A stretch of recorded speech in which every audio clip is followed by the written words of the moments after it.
6 बज चुके हैं और प्रदेश की तमाम खबरों के साथ हम आपके समक्ष आ चुके हैं। कई लेटेस्ट अपडेट्स आज इस बुलेटिन में हम आपके साथ साझा करने वाले हैं, क्योंकि एक दफा फिर राजनीतिक हलचल देखिए काफी ज्यादा बढ़ गई है। कारण इसका ये है कि कांग्रेस से जो विधायक बागी हुए थे उसके बाद क्योंकि वो भाजपा में एक तरह से शामिल कर लिए गए थे, लेकिन जो वायदा उनके साथ भाजपा ने किया था आज वो पूरा कर लिया गया है, क्योंकि कैंडिडेट्स की लिस्ट यहाँ सामने आई है। 6 विधानसभा क्षेत्रों में उपचुनाव होने हैं और 6 के 6 नाम वही तय किए गए हैं जिन्होंने क्रॉस वोटिंग की थी राज्यसभा सांसद के चुनाव के वक्त। तो एक तो देखिए ये हलचल मच गई है। दूसरी बड़ी बात ये है कि भले ही इन 6 नेताओं का साथ यहां पर भाजपा ने पूरा निभाया हो और जो इनसे वायदा किया गया था वो भी पूरा किया गया हो, लेकिन इस बीच सबसे बड़ी बात क्या है कि जो बगावत पहले हमें कांग्रेस में देखने के लिए मिल रही थी, वैसे ही बगावती सुर एक दफा भाजपा में उठ गए हैं। और पहले भी बड़ा खामियाजा विधानसभा चुनावों के वक्त भाजपा ने बगावती सुरों के चलते ही देखा था। और इतना ही नहीं, मिशन लोटस का सपना भी इसी वजह से कहीं ना कहीं भाजपा का अधूरा रह गया था। अब ये किन सीटों पर बगावती सुर उठे हैं, इन 6 नेताओं को टिकट देने के बाद भाजपा की ओर से ये जानकारी हम आपके लिए लेकर आए हैं। दूसरी बात कंगना रनौत को लेकर करेंगे। देखिए, क्योंकि फैसला भाजपा की ओर से हो चुका है कि लोकसभा चुनाव का टिकट मंडी में कंगना रनौत को ही दिया जाएगा। बॉलीवुड एक्ट्रेस है और नेम फेम हालांकि सब कुछ इनके पास है। हलचल काफी ज्यादा पिछले कल से लेकर इसी बात को लेकर बनी हुई है, लेकिन बड़ा सवाल ये है कि कंगना रनौत को आखिरकार वहां पर कौन टक्कर देंगी और कांग्रेस की ओर से इस पर क्या बड़ा फैसला अब लिया जा सकता है, ये जानकारी हम आपके साथ साझा करने वाले हैं।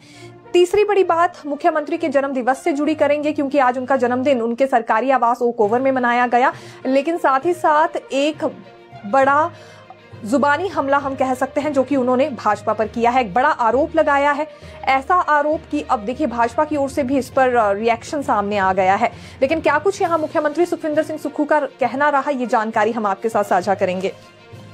सबसे पहले शुरुआत मंडी सीट से ही करना चाहेंगे, क्योंकि देखिए हिमाचल प्रदेश में भी लोकसभा चुनाव होने हैं 4 सीटों पर, लेकिन चर्चा जिस सीट को लेकर सबसे ज्यादा हो रही है वो मंडी सीट ही है। और पिछले कल से लेकर चर्चाओं का दौर काफी ज्यादा बढ़ गया है। कारण ये है कि भाजपा ने फैसला किया है कंगना रनौत को वहां से टिकट दिया जाएगा और इसके बाद कई तरह की स्टेटमेंट्स कंगना रनौत की ओर से भी यहाँ सामने आई हैं। लेकिन दूसरी बड़ी बात करना चाहेंगे, कांग्रेस की ओर से आखिरकार कौन सा चेहरा वहां पर चुना जाएगा। तो बिल्कुल अब बात यहाँ प्रतिभा सिंह की जा रही है। 3 रोज पहले हमने आपको लाइव दिखाया था होली लॉज से, जहां पर प्रतिभा सिंह इस बात को कहती हुई नजर आ रही थी कि वो चुनाव नहीं लड़ना चाहती है, इच्छुक नहीं है, और उन्होंने हाईकमान के समक्ष भी इनकार कर दिया है। लेकिन अब हाईकमान के मनाने के बाद ही एक दफा फिर प्रतिभा सिंह मान गई है, यानी कि ये लोकसभा चुनाव लड़ेंगी, मंडी सीट से ही लड़ेंगी। एकदम कांटे की टक्कर वाला ये मुकाबला हो सकता है, ये बात हम मानकर चल सकते हैं। हालांकि इससे पहले जितने भी चुनाव प्रतिभा सिंह की ओर से लड़े गए हैं वो भी उन्होंने हाईकमान के कहने पर ही लड़े हैं, और इस बार भी अब उनका ये कहना है कि हाईकमान की ओर से जो भी आदेश सामने आएगा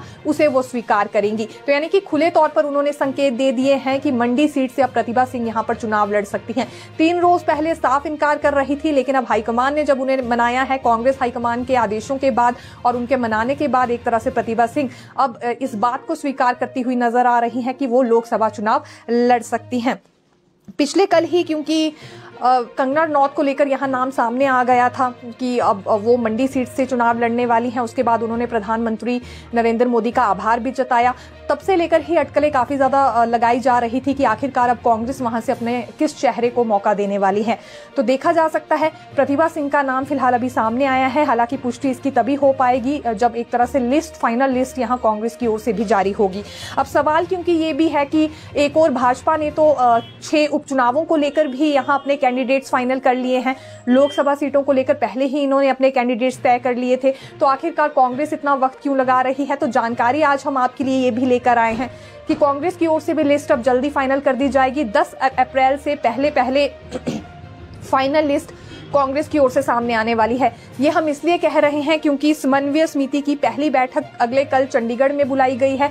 इसमें सभी वरिष्ठ नेता जाएंगे और एक तरह से डिस्कशन करने वाले हैं। फाइनल लिस्ट कैंडिडेट्स की तैयार होगी, लोकसभा चुनावों को लेकर भी और उपचुनावों को लेकर भी, और फिर ये कैंडिडेट्स की लिस्ट भेजी जाएगी कांग्रेस हाईकमान को। कांग्रेस के जो राष्ट्रीय अध्यक्ष हैं मल्लिकार्जुन खड़गे, हालांकि आखिरी मंजूरी उन्हीं की दी जाएगी, उसके बाद ही ये प्रत्याशी फाइनल हो पाएंगे। लेकिन इतना जरूर सामने बात आ चुकी है कि 10 अप्रैल से पहले सभी सीटों पर प्रत्याशी तय कर लिए जाएंगे कांग्रेस की ओर से भी। और सबसे ज्यादा रोचक देखना यही होने वाला है कि क्या मंडी सीट से प्रतिभा सिंह ही चुनाव लड़ेंगे, क्योंकि संकेत तो उन्होंने एक तरह से दे ही दिए हैं, लेकिन पुष्टि तभी हो पाएगी जब लिस्ट में उनका नाम हम देख पाएंगे। देखिए, बीच में एक विवाद हो गया था, अभी पिछले 1-2 दिन से हम देख रहे हैं। कंगना रनौत पर एक कमेंट कर दिया गया था कांग्रेस की ही राष्ट्रीय प्रवक्ता की ओर से। सुप्रिया श्रीनेत ने जैसे ही ये कमेंट किया तो भाजपाइयों की ओर से कई तरह के सवाल इस पर उठाए जा रहे थे कि आखिरकार हिमाचल की बेटी के लिए ऐसे शब्द क्यों कहे गए। मुख्यमंत्री सुखविंदर सिंह सुक्खू से भी आज उनके जन्मदिन पर जब ये सवाल किया गया मीडिया की ओर से, तो मुख्यमंत्री का ये कहना था कि उन्हें कंगना से कोई भी ऐतराज नहीं है, वो तो हिमाचल की बेटी हैं और महिलाओं का सम्मान कांग्रेस करती है। जो कंगना के पिता हैं उन्हें मंडी से जनरल सेक्रेटरी भी कांग्रेस ने बनाया था, इसलिए कांग्रेस ऐसी बातें नहीं भूलती है। कंगना आज भी हिमाचल की ही बेटी है और यहाँ महिलाओं का पूरा सम्मान कांग्रेस की ओर से किया जाता है, तभी तो सभी महिलाओं को 1500 रुपए भी यहाँ पर जारी किए जा रहे हैं। जो महिलाएं पात्र होंगी उन्हें 1500 की राशि भी दी जाएगी। इसके अलावा जो एकल नारियां या विधवा नारियां हैं उनके लिए भी तरह तरह के कदम उठाए जा रहे हैं। महिलाओं का सम्मान करना ही प्रायोरिटी है कांग्रेस की, इसलिए इस तरह के शब्दों का इस्तेमाल कभी भी कांग्रेस नेता या प्रवक्ता नहीं कर सकते हैं। हालांकि कुछ और नई योजनाएं लेकर भी महिलाओं के लिए कांग्रेस आ रही है, इस तरह की बात भी आज मुख्यमंत्री की ओर से कही गई और इससे पहले भी जो योजनाएं लाई गई हैं, खैर वो भी आज मुख्यमंत्री की ओर से उनके जन्मदिन पर गिनवाई गई हैं। अब आना चाहेंगे बागियों की टिकट पर। देखिए, कांग्रेस से जो नेता बागी हो गए थे, खैर अब उन्हें तो टिकट मिल गई है। भाजपा की ओर से जो वायदा उनसे किया गया था वो पूरा हो गया है। सभी जानते हैं ये तकरीबन 6 नेता थे जिन्होंने राज्यसभा सांसद के चुनाव के लिए क्रॉस वोटिंग की थी और हर्ष महाजन को फिर जीत हासिल हुई थी और इन्हीं नेताओं की बदौलत कहीं ना कहीं जीत हर्ष महाजन को हासिल हुई और इसके बाद भाजपा में काफी ज्यादा खुशी की लहर भी देखने के लिए मिल रही है। लेकिन बड़ी बात यह है कि बगावती सूर जो पहले कांग्रेस ने झेले हैं वही अब भाजपा को भी झेलने पड़ सकते हैं। सबसे बड़ी बात यह है, अगर इन 6 विधायकों की हम बात करें जो कांग्रेस से बागी हुए थे, खैर आप सभी के नाम जानते हैं लेकिन फिर भी एक दफा आपको बता देते हैं। इसमें राजेंद्र राणा, सुधीर शर्मा, चैतन्य शर्मा और देवेंद्र भुट्टो, आईडी लखनपाल, इसके अलावा रवि ठाकुर। देखिए, इन्होंने क्रॉस वोटिंग की थी, अब इन्हें टिकट्स भाजपा की ओर से मिल गए हैं, यानी कि उपचुनाव के लिए ये मैदान में बिल्कुल उतरने वाले हैं और वायदा जो इनसे हुआ था वो भी पूरा हो चुका है, जिससे इन्होंने काफी ज्यादा संतुष्टि भी अपनी मीडिया स्टेटमेंट से जताई है। लेकिन तीसरी बड़ी बात ये करना चाहेंगे कि अभी कौन से 4 बड़े चेहरे भाजपा में ऐसे सामने आए हैं जिन्होंने बगावती सुर छेड़ दिए हैं। सबसे पहली बात करना चाहेंगे जो कि जयराम सरकार में मंत्री रह चुके हैं, डॉक्टर रामलाल मारकंडा। आज इन्होंने बकायदा मीडिया में ये स्टेटमेंट दी है कि जो हुआ वो उचित नहीं हुआ, इन्हें दरकिनार किया गया और जल्दी ही अब ये कांग्रेस में शामिल हो सकते हैं, इस तरह के संकेत भी इनकी ओर से दे दिए गए हैं।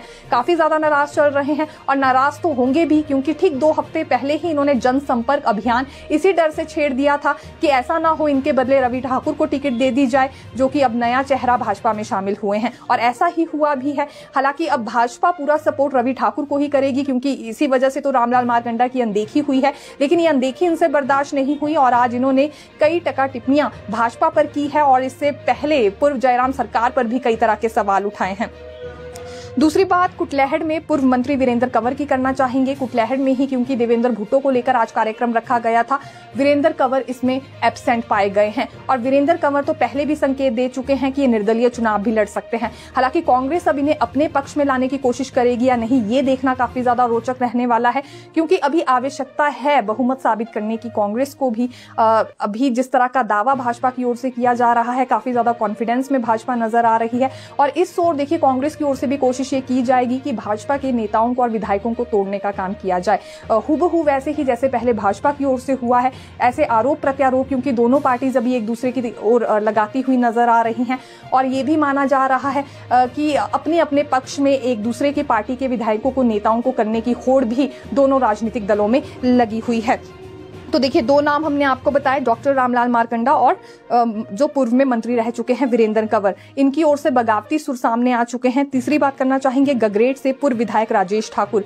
ये आस लगाकर बैठे थे कि चैतन्य शर्मा को ना टिकट देते हुए यहाँ राजेश ठाकुर को दी जाएगी, लेकिन ऐसा भी कुछ हुआ नहीं। चैतन्य शर्मा का नाम भी फाइनल हो चुका है, जो आज लिस्ट यहाँ पर सामने आई है।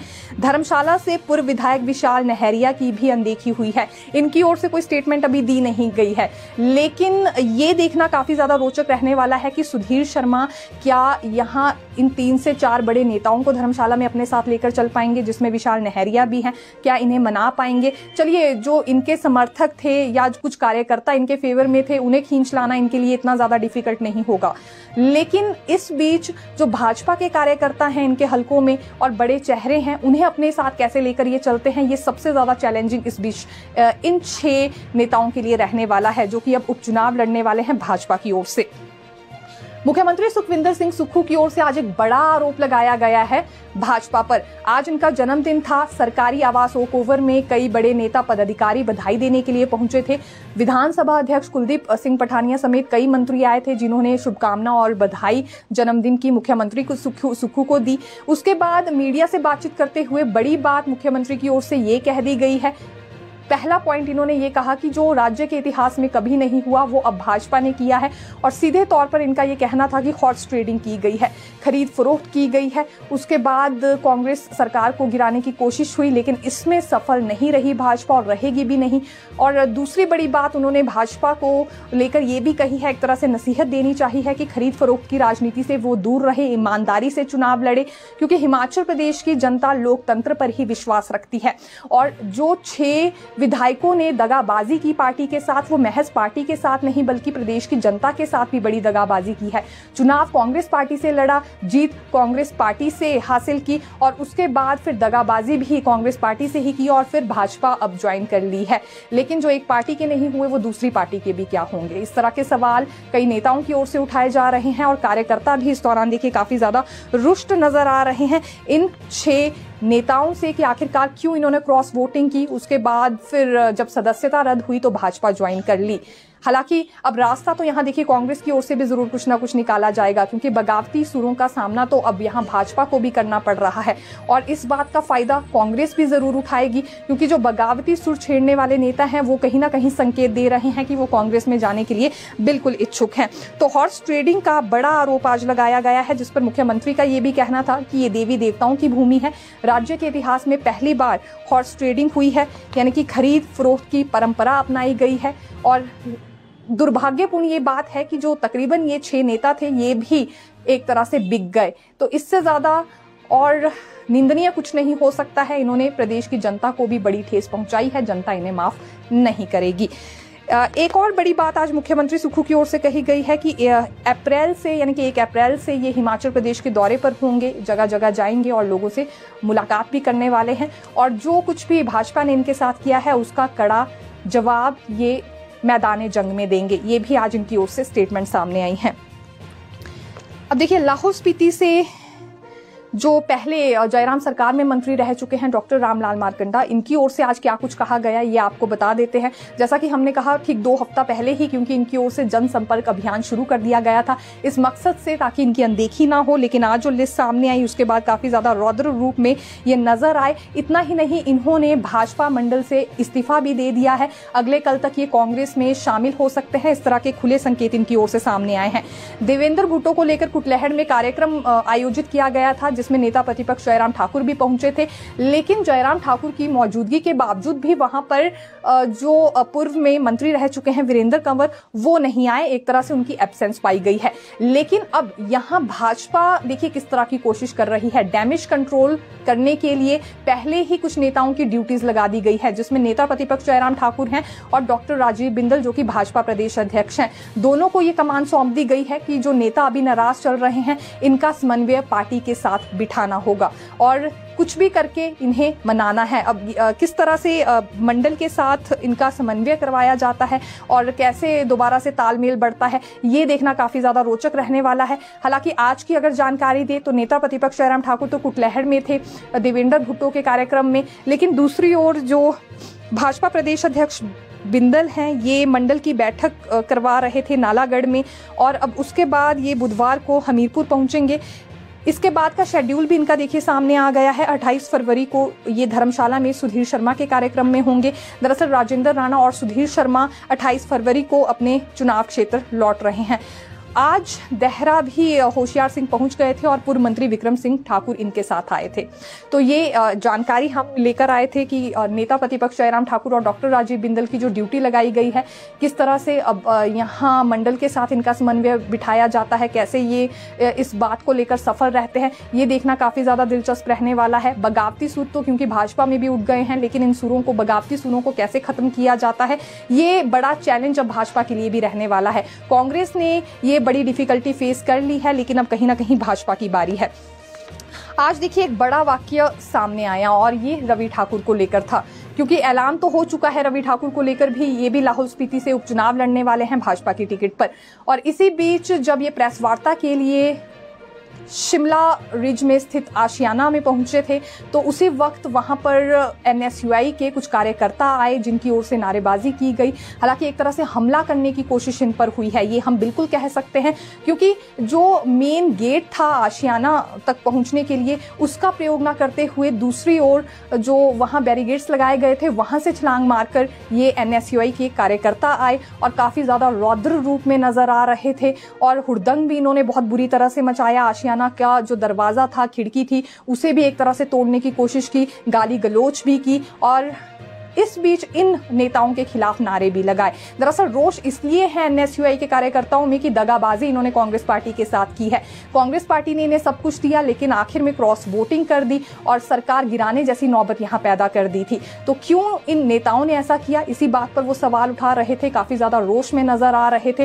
हालांकि यहाँ रवि ठाकुर के साथ उस दौरान देखिए सिक्योरिटी के भी 2 जवान मौजूद थे, लेकिन ये एनएसयूआई के कार्यकर्ता 50 से 60 के करीब थे। और इसी बीच रवि ठाकुर की ओर से ये डिमांड उठाई गई है, उन्होंने प्रशासन से ये मांग रखी है कि जल्द से जल्द इस पर कार्रवाई होनी चाहिए और सीसीटीवी फुटेज खंगाली जाए कि ये कौन लोग थे जो गाली गलौज कर रहे थे, खिड़की दरवाजे तोड़ने पर आ गए थे, और ऐसे गुनहगारों पर कोई ना कोई सजा जरूर होनी चाहिए। हालांकि अब इस पर किस तरह की कार्रवाई होती है ये हम देखेंगे, क्योंकि जब एनएसयूआई के कार्यकर्ता वहां पहुंचे और एक जगह से दूसरी जगह पर छलांगे मार रहे थे या खिड़की दरवाजे तोड़ने की कोशिश कर रहे थे, तो उस वक्त भाजपा के 2 से 3 कार्यकर्ता उन्हें रोकने की कोशिश भी कर रहे थे, लेकिन ये किसी के भी रोकने पर नहीं आए। बाद में पुलिस बल का ही वहां पर प्रयोग करना पड़ा और बहुत मुश्किल से पुलिस जवानों ने इन्हें रोका था और रवि ठाकुर को सुरक्षित स्थान पर पहुंचाया।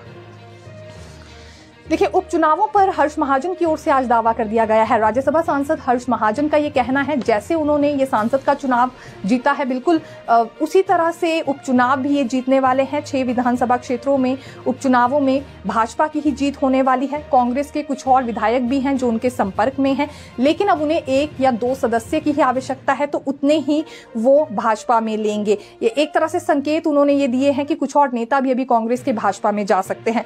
पहली बात उन्होंने ये कही। दूसरी बात ये भी उन्होंने कांग्रेस को नसीहत देते हुए कही है कि उन्होंने खुद अपने विधायकों को प्रताड़ित करने का काम किया और ये 6 एमएलए जिन्होंने क्रॉस वोटिंग की और अब जो भाजपा में चले गए हैं, इन्हें प्रताड़ित करने का स्तर इतना ज्यादा बढ़ गया था कि नौबत यहां तक आ गई कि अपनी इच्छा अनुसार ये भाजपा में आए हैं। इन्हें ना मनाया गया है, ना ही कोई राशि दी गई है। दरअसल हॉर्स ट्रेडिंग की बात क्योंकि आज मुख्यमंत्री सुक्खू की ओर से की गई है, इसी पर रिएक्शन हर्ष महाजन की ओर से सामने आया है, जिसमें उनका कहना था कि कोई खरीद फरोख्त नहीं हुई है, इन एमएलए को खरीदा नहीं गया है, ना ही इन्हें कोई राशि दी गई है, बल्कि इन्हें प्रताड़ित इस कदर किया गया था कि ये भाजपा में आने के लिए खुद ही इच्छुक हो गए थे।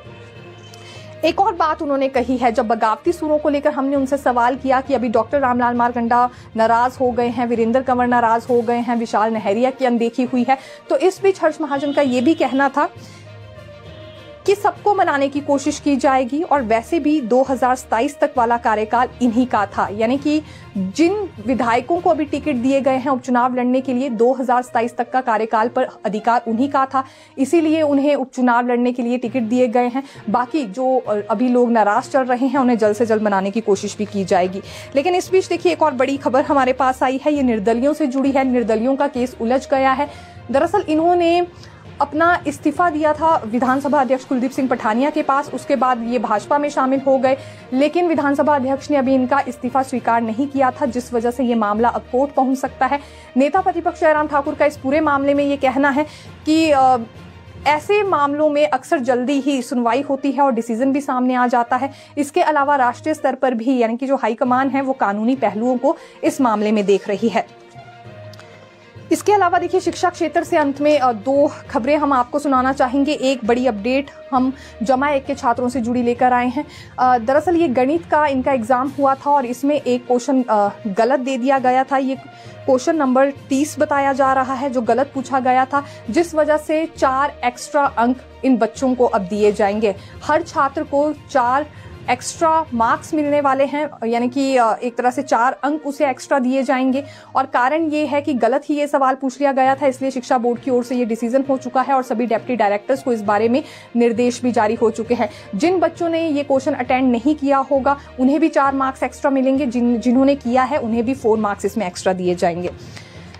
अभी देखिए, आप सभी जानते होंगे टीचर्स को विदेश यात्रा पर सरकार की ओर से भेजा जा रहा है। ये कुछ एक टीचर्स को इसमें चुना गया है जिन्होंने बेहतरीन कार्य किया था, लेकिन इस पर राजकीय अध्यापक संघ की ओर से नाराजगी जाहिर की गई है और इनका ये कहना है कि विभाग की ओर से पिक एंड चूज नीति को अपनाया गया है। उनकी तरफ से ये कहा गया है